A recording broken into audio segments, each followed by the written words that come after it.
right. So for my last video for today, DC has its new head of studios, or you could say their very own Kevin Feige, which for some reason publications all over are comparing them to, because okay. So anyway, James Gunn and Peter Safran are going to lead the film, TV, and animation division. Let's see, they're going to have the title of co-chairs and co-CEOs of DC Studios, which used to be DC Films, but they're trying to make this as close to Marvel as they can. Now, this people consider to be a bit of a shocker, and I wouldn't say it's shocking. I'm kind of bummed it's not Greg Berlanti, but the Arrowverse kind of puttered at the end, so maybe that was a strike against him. But anyway, I'm excited about James Gunn. He's still gonna make movies.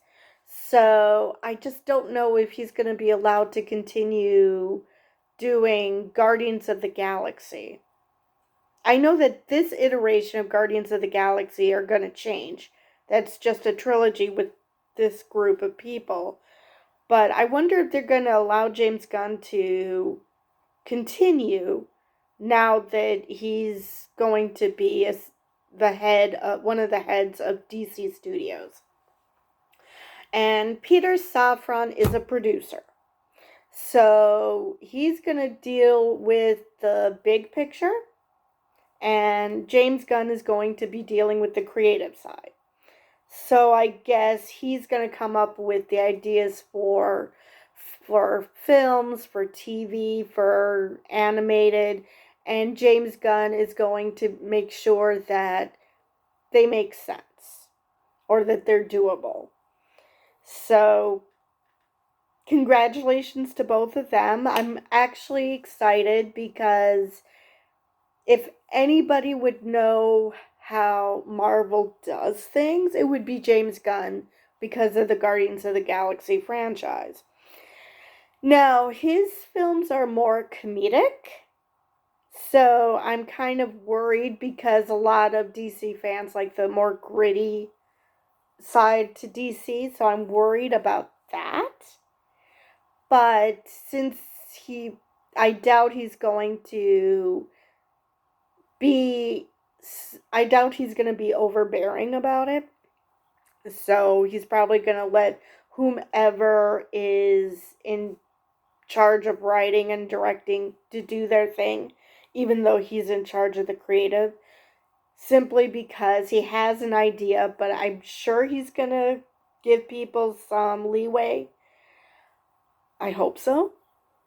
Because, at least the way I understand Kevin Feige at Marvel does it, is that he will leave his trust to those who he feels know what the heck they're doing and are actual comic book fans.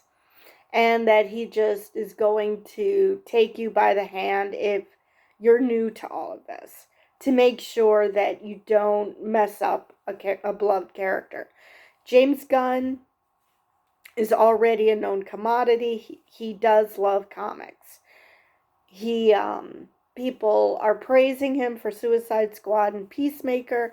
I have not seen either one of those projects yet, but everyone's praising him, so I'm sure he's going to do something similar in that he's going to make sure that whomever is writing, directing, knows what the hell they're talking about before handing over the reins. Otherwise, he's going to watch them like a hawk.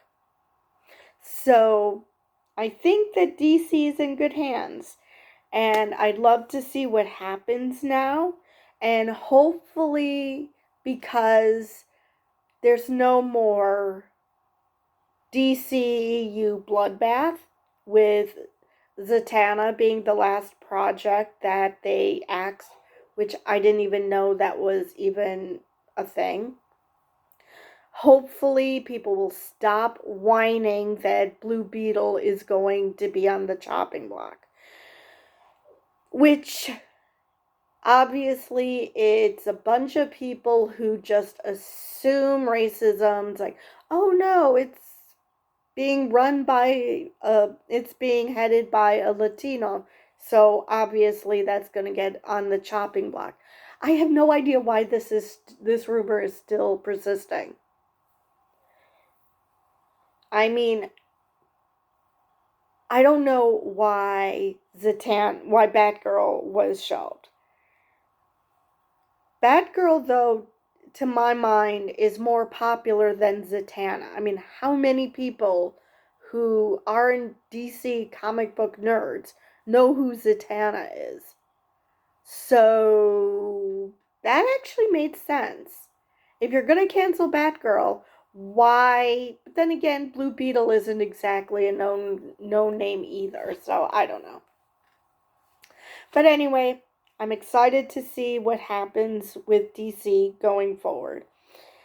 And especially since The Rock basically has been the creative mind behind DC lately.